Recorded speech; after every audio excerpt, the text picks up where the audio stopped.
Hello everyone, my name is Vikram Sinha and today my topic for video presentation is cost accounting. Cost and costing. Cost refers to the actual or estimated amount of expenses incurred or to be incurred on a particular article or activity.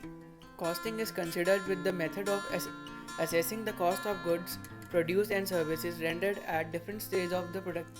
Cost accounting and cost accountancy.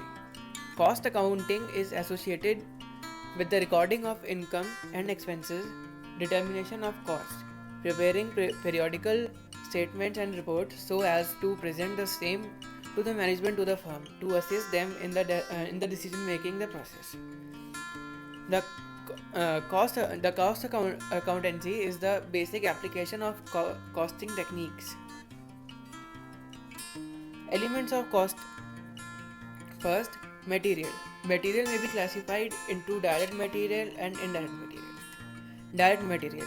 CIMA defines material cost as the cost of commodities supplied to an undertaking, all material which becomes an integral part of the finished product and which can be conveniently allocated to specific physical unit in term as direct material. Some of the examples are material components or spare parts specifically purchased, produced or supplied from stores. It is also called as process material or production material. What is indirect material? All material which is used for secondary purpose and cannot be allocated conveniently to specified physical unit is called as indirect material. A few examples are consumable stores, oil and waste, printing and stationery material, and etc. Labor. Human efforts required to convert material into finished product is termed as labor. It may be classified into direct labor and indirect labor. Direct labor, which plays an active and direct part in the production of the particular product, is termed as direct labor.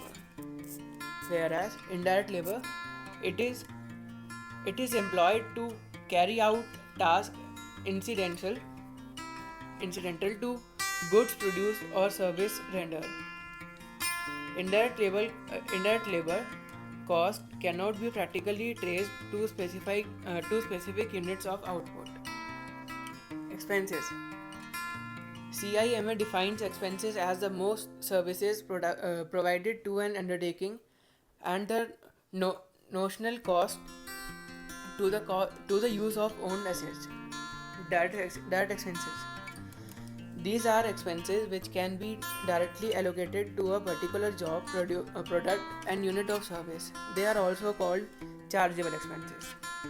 Whereas indirect expenses, these are expenses which cannot be conveniently and directly allocated to a particular job, product or service of unit. Overheads. The aggregate of indirect material, indirect labor cost, and indirect expenses is termed as overheads. Thus, indirect costs are overheads. They may be classified broadly into types. Firstly, factory or work overheads. These are indirect costs incurred inside a factory or work. Examples are factory supplies such as oil, consumable stores, lubricants, indirect labor such as factory manager salary, timekeeper salary, etc. Office and administration overheads. These are indirect costs incurred in the general and administrative offices. Examples are indirect materials such as stationery, brooms, duster, etc. and indirect labor such as salaries of office staff, directors, fees, etc. Selling and distribution overheads. These are indirect costs incurred in connection with the selling and distribution of goods and services. Examples are indirect materials such as packing material, printing and stationery material, etc. Here is a diagram.